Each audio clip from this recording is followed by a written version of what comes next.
There are a lot of prophets that are false prophets. Some of the prophets who are false prophets are in the media, the people that you watch on CNN, on ABC, on NBC. Some of the politicians, maybe all of the politicians, they all are trying to sell you something and trying to gain something from your trust. There are other prophets that are false prophets who garb themselves in a suit of quote-unquote righteousness, indignation, religiosity. And sometimes they will quote you scripture, chapter and verse. And one of the most famous quotations of these false prophets is Isaiah in chapter 53. Isaiah in chapter 53 is talking about a suffering servant. The suffering servant is not identified, and the suffering of that servant brings forgiveness for everyone else. So who is that suffering servant? So the church, starting with not the church itself, the ones who wrote the Gospels, the students of one Yeshua, and they call him with a J, but his name is Yeshua, who was a student of the Sadducees. He was a Sadducee, but a religious Sadducee, a very pious Sadducee, who wanted to change the system of what was going on in those days. It was a corrupt religious system in the temple. It was run by people who had bought their positions from the Romans. And as a result of that, the various sects grew larger. They hated the corruption of the religious authorities. And as such, he developed a following, a small following, but a very, very passionate following. And then he was murdered by the Romans. And then we would say, well, hell broke loose, and the Gentile world would say, the blessings came. He was put on a cross, which was not unique for him. It was the method of choice of the Romans, crucifixion. And somehow or other, this crucifixion was placed upon the Jews, that the Jews were responsible, that we could have saved him, didn't save him. And therefore we killed God, God killed us, and so on and so forth. And the suffering servant is this Yeshua, who comes from Nazareth, doesn't come from Bethlehem, or he might have been born in Bethlehem, but originally they say he came from Nazareth, from the north.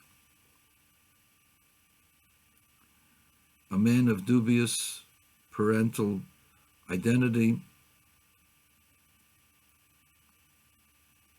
with questionable motives. But Isaiah 53 says the whole story. There's a lot of stories that you read. Let's imagine the story of Romeo and Juliet. Love story. Tragic love story. And a couple who are in love are killed or die, and they have a family, or they have students who worship them so much that they claim that Shakespeare was talking about them. And somehow or other, all of the details of their life parallel all the details of Shakespeare's narrative.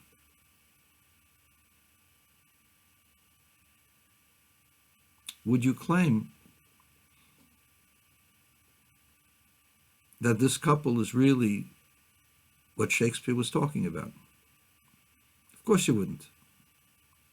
Especially knowing that the details of the story are known, and you can make up the story if you don't have a real historian who can factualize every detail.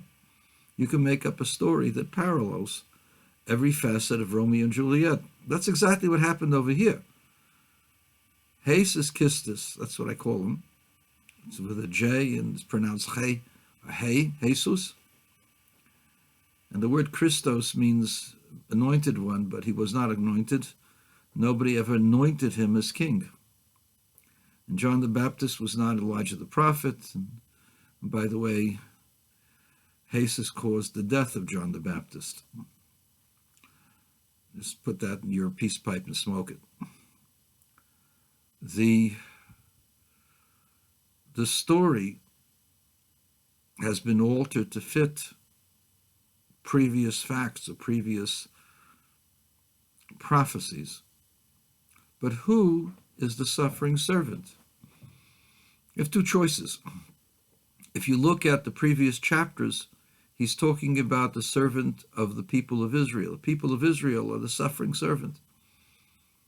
And their pain and suffering throughout history brought and brings atonement for the other nations of the world. That's what Isaiah is saying.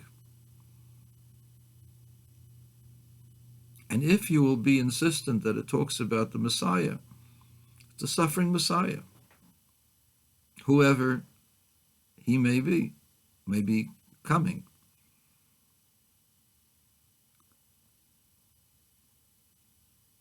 You know, there was a man in the 12th century who lived in Yemen.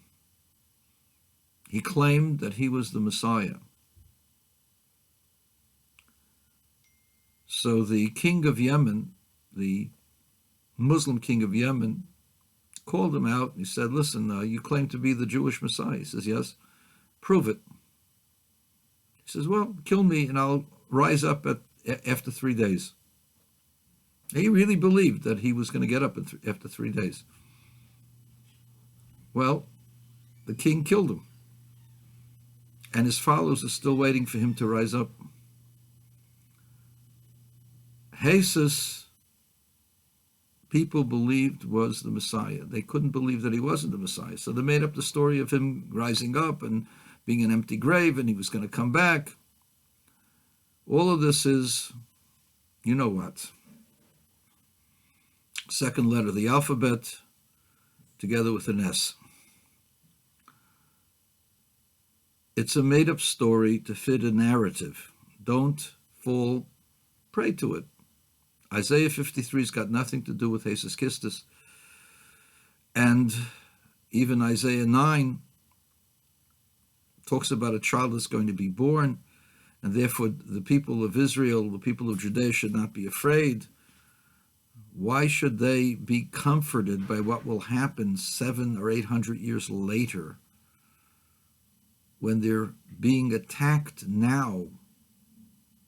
What comfort do they have about a child that's going to be born 800 years later?